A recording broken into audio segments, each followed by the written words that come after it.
identifikatu ditugu, bada barne funtzionamendukoa, eta beste bada kanpo harremanetarako gunea. Barne funtzionamendua normalian kanpoko jendearekin harremanik zutenak, eta dira barruko bulegoak edo barruko ere moiek. Hor, lanbide guztiek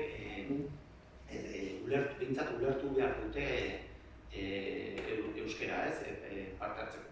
Eta gero, kanpo harremanetako gunetan, eukiko genuke, adibidez, gure entidaderen kasuan izan daiteke, informazioko bulegoa, edo telefonarretako bulegoa, nontapoko jendea datorren, ez?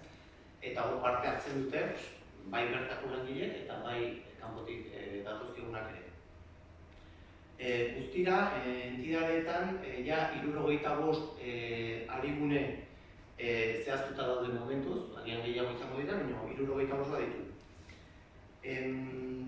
Azken finean, entidadeko kideak izango dira, edo hau bizi, edo belarri pres moduan arituko dira, ariketa honetan, batzuk, edo gehienak esango nuke, harigunen barruan, eta beste batzuk harigunetik kanpo ere.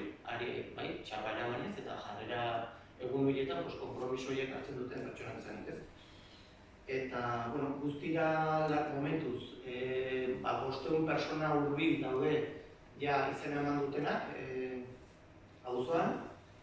Eta, funtsan esan dagoa, euskararen erabilera handitu nahi dugu, euskaraz mintzatzeko gai diren taldeak zehaztuz edo identifikatuta, eta hizkuntza ohiturak euskararen mesedetan pixkanaka denon artean aldatzen.